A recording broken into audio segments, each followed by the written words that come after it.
फ्लिपकार्ट के ऊपर चल रही है सासा ले ले सेल। मुझे इसका मतलब नहीं पता, अगर आपको पता होगा तो डेफिनेटली आप मुझे कमेंट करके बता सकते हो। तो भाई देखो, फ्लिपकार्ट के ऊपर जो सेल चल रही है ना, अब इन सेल में क्या हो रहा है कि सैमसंग के बहुत सारे स्मार्टफोन के ऊपर आपको बहुत ही अच्छी डील देखने मिल रही है। इनमें से दो स्मार्टफोन है जो कि फ्लैगशिप एस सीरीज के स्मार्टफोन है। एक तरह पे S24 और दूसरी ओर है S24 प्लस। दोनों ही फोन आपको 50,000 के बजट में इजीली मिल जाते हैं। इससे अभी कुछ ऑफर और डील अप्लाई करने के बाद में थोड़ा सस्ता यहाँ पे ही जाता है S24, बिकॉज कि उसका जो बेस्ट वेरिएंट है वो आता है 45 के बजट में, जो कि 8 GB रैम 128 GB वाला वेरिएंट। लेकिन अगर आप इसमें 256 बाय करते हो S24 में, तो वो भी आपको 50 के आसपास जाएगा। और जो S24 प्लस है, इसका जो बेस्ट वेरिएंट है वही स्टार्ट होता है 12 GB रैम से। तो S24 प्लस आपको मिलता है 12 GB रैम 256 GB वाला वेरिएंट 50,000 के आसपास, सभी कुछ ऑफर और डील अप्लाई करने के बाद में। यानी कि दोनों की प्राइस आपको बिल्कुल लगभग समान ही देखने मिलती है। तो सवाल ये आता है कि दोनों में से कौन ज्यादा बेटर है, कौन ज्यादा वैल्यू फॉर मनी डील है। तो सबसे मेन बात ये कि अगर आप 45 से 50 के बजट में ये दोनों में से कोई एक स्मार्टफोन बाय करोगे, तो दोनों ही फ्लैगशिप लेवल के स्मार्टफोन है। दोनों का कैमरा भी अच्छा है, दोनों में आपको भर भर के एआई के फीचर्स मिल जाते हैं।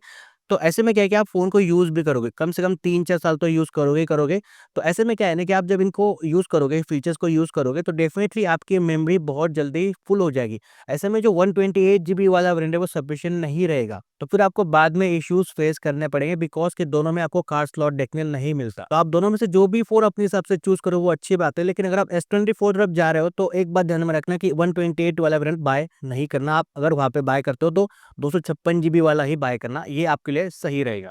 ये थी मेरी जेन्युइन सजेशन, बाकी आपके ऊपर डिपेंड करता है। अभी हम S24 और S24 प्लस दोनों को ही कंपेयर करेंगे और देखते हैं कि कौन ज्यादा बेटर निकलता है। सबसे पहली बात की, अगर आप 50,000 रुपए खर्चा कर रहे हो, तो इस बजट में आपको S24 मिल जाता है 8 GB रैम 256 GB वाला वेरिएंट। और S24 प्लस में आपको मिलती है डायरेक्टली 12 GB की रैम। तो यहाँ पे आपको 4 GB की रैम एक्स्ट्रा मिल जाती है। वैसे आप दोनों में बिल्कुल सेम खर्चा कर रहे हो, तो एक प्लस पॉइंट मिलता है आपको S24 प्लस के साथ। नेक्स्ट बात करें डिस्प्ले की, तो यहाँ पे कौन ज्यादा बेटर है ये थोड़ा हम ध्यान से समझ लेते हैं। S24 की डिस्प्ले साइज है 6.2 इंच की, और ये 2x डायनेमिक एमोलेड का पैनल है, और इसका जो रेजोल्यूशन है वो है फुल HD प्लस का। लेकिन बात हम करें S24 प्लस की, तो इसका जो डिस्प्ले है वो भी 2x डायनेमिक एमोलेड का ही पैनल है, लेकिन यहाँ पे स्क्रीन साइज बड़ी है 6.7 इंच की, और यहाँ पे इसका रेजोल्यूशन है Quad HD प्लस का, यानी कि 2K का। देखो, जितना स्मार्टफोन के डिस्प्ले का रेजोल्यूशन बढ़ेगा, उतना आपका कंटेंट वॉचिंग का जो एक्सपीरियंस है वो आपको ज्यादा बेटर और ज्यादा रिचर देखने मिलेगा। तो S24 प्लस में डिस्प्ले साइज और प्लस यहाँ पे इसका जो रेजोल्यूशन है वो आपको डेफिनेटली बेटर मिलता है S24 से।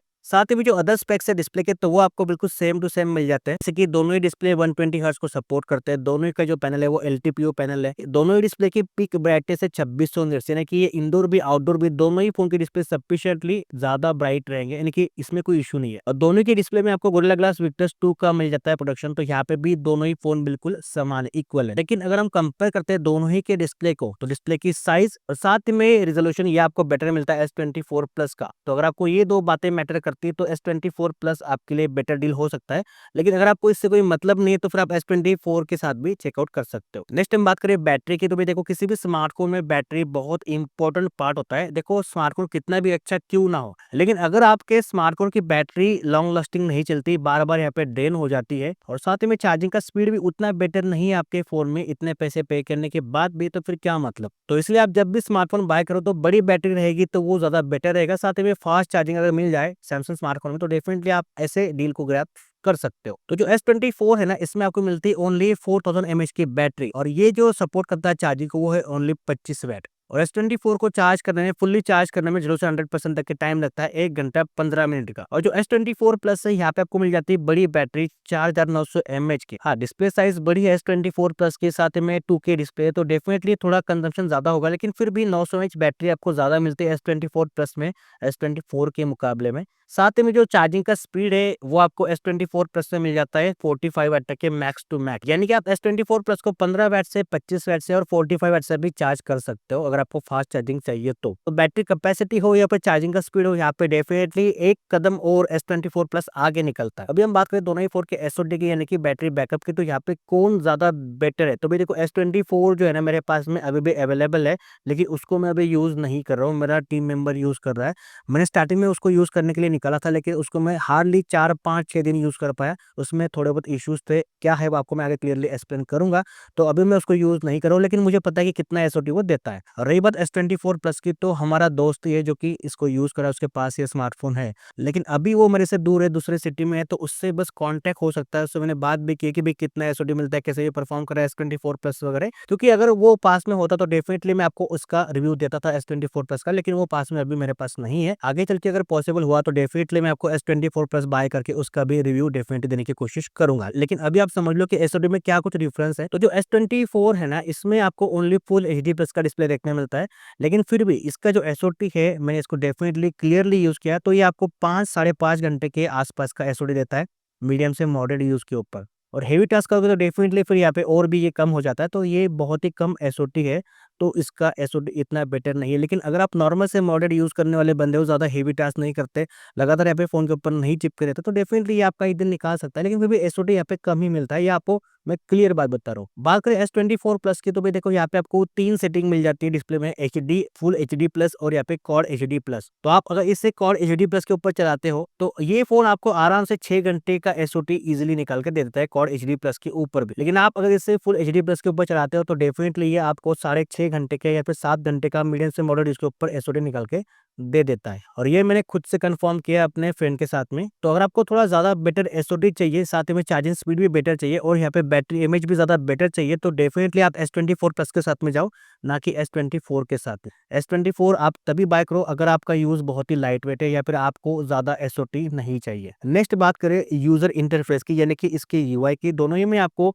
वन UI 7 का अपडेट अभी मिल चुका होगा। अगर नहीं मिला तो बहुत जल्दी मिल जाएगा, और दोनों ही फ़ोन में आपको 7 साल तक के अपडेट का सपोर्ट भी देखने में मिल जाएगा। और दोनों ही फ़ोन में बिल्कुल सेम चिपसेट है, यानी कि आपको दोनों ही फ़ोन में सेम पावर प्रोवाइड हो जाती है। तो आपका जो यूआई का एक्सपीरियंस है, ये बिल्कुल आपको सुपर स्मूथ देखने मिल जाता है। कोई आपको ऐसे लैग जिटर्स दोनों ही की यूआई में देखने नहीं मिलते।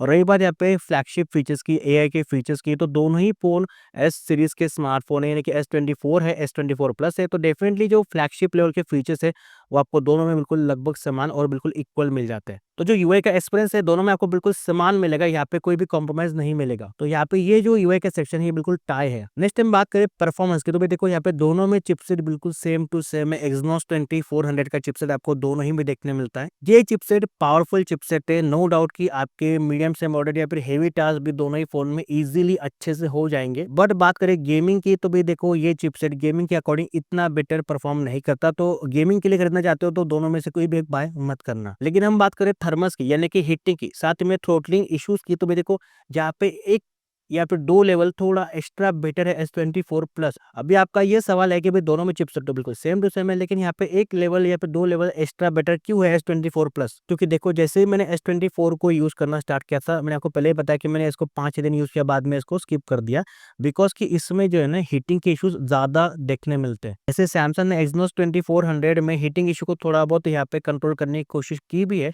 लेकिन देखो यहाँ पे डिफरेंस क्या आता है S24 और S24 प्लस में, कि जो स्मार्टफ़ोन छोटे होते हैं, जो कॉम्पैक्ट फ़ोन होते हैं, जैसे कि S24 भी है, तो ऐसे कॉम्पैक्ट और छोटे फ़ोन में हीट डिसिपेशन इतने अच्छे से नहीं हो पाता। बिकॉज़ के छोटे फ़ोन होते हैं, थोड़े बहुत ही हेवी टास्क करने के ऊपर ये थोड़े जल्दी गर्म हो जाते हैं। छोटे फ़ोन है तो यहाँ पे वेपर कूलिंग चैम्बर भी यहाँ पे एक्सपांड करना मुमकिन नहीं हो पाता। तो इसी के चलते जब मैंने S24 को as a primary device use किया, तो मेरे फ़ोन में व्हाट्सएप हो, टेलीग्राम और बहुत सारे मैसेज वगैरह आते रहते हैं, यानी कि फ़ोन बहुत बिज़ी रहता है। तो ऐसे में जो भी बैकग्राउंड में एप्लीकेशन चल रहे थे, जो भी टास्क चल रहे थे, उसके दौरान यहाँ पे S24 जो है, वो बीच-बीच में आपको हाथों में बहुत ज़्यादा वार्म फ़ील होता है। और जब मैंने इसे यूज़ करना स्टार्ट किया था, तो वो जनवरी या फिर फरवरी का ही महीना था, तब समर का महीना नहीं था, तब भी ये फ़ोन हाथों में हॉट फ़ील हो रहा था। अब देखिए मैं दोनों ही फ़ोन से आउटडोर में कुछ फ़ोटो क्लिक कर रहा था, थोड़ा धूप वगैरह थी बाहर, और कुछ मैंने वीडियो रिकॉर्ड किए। तो S24 में दिक्कत आती है, देखिए बहुत ज़्यादा तापमान बढ़ चुका है, तो आपको थोड़ा वेट करना पड़ेगा।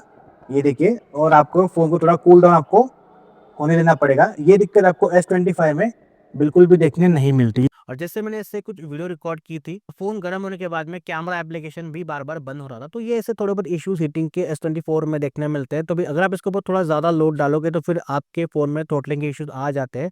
अगर आप बहुत ज़्यादा नॉर्मल से मॉडरेट यूज़र हो, तो डेफिनिटली फिर ये फ़ोन ऐसे इश्यूज़ क्रिएट नहीं करता। लेकिन आप थोड़ा हेवी टास्क करोगे, थोड़ा हेवीली इसको लेकर के जाओगे, तो डेफिनिटली फिर ये हॉटर हॉटर हॉटर होते रहता है। और रही बात यहाँ पे S24 प्लस की, तो भाई देखो यहाँ पे चिपसेट सेम ही है, तो भाई यहाँ पे क्या ये भी गर्म होता है? तो हाँ भाई, इसमें भी आपको हीटिंग इशू देखने मिलते हैं। लेकिन देखो जैसे ही फोन बड़ा हो जाता है, तो यहाँ पे क्या है ना कि साइज बड़ी होने की वजह से वेपर कूलिंग चैम्बर भी यहाँ पे एक्सपांड हो जाते हैं, बड़े हो जाते हैं। साथ ही में उसको यहाँ पे बिल्कुल समय मिलता है, यहाँ पे उसको स्पेस मिलती है हीट को बाहर निकालने की। तो बड़े फोन में डेफिनेटली हीट डिस्ट्रीब्यूशन अच्छा हो जाता है। तो अभी देखो दोनों ही फोन में बिल्कुल सेम चिपसेट है, आप दोनों में से कोई बाय करना चाहते हो तो डेफिनेटली आपको एक्सिनोस के साथ में ही जाना है।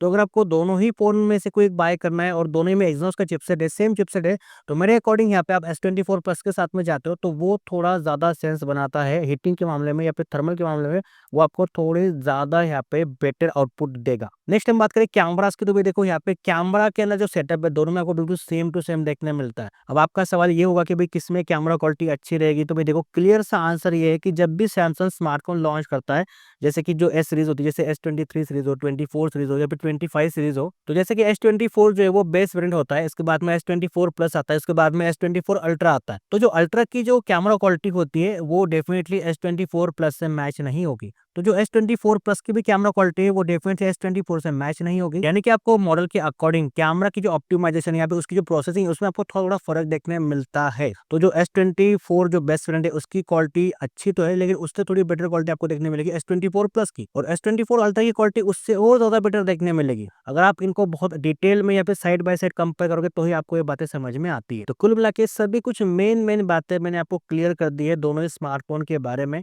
और निष्कर्ष ये निकल के आता है कि अगर आप यहाँ पे 50K लगा रहे हो, दोनों में से कोई एक बाय करना चाहते हो, तो क्लियर विनर है S24 प्लस। आप S24 प्लस के साथ में जा सकते हो। मैं तो रिकमेंड करूंगा S24 प्लस अगर आप इतने पैसे लगा रहे हो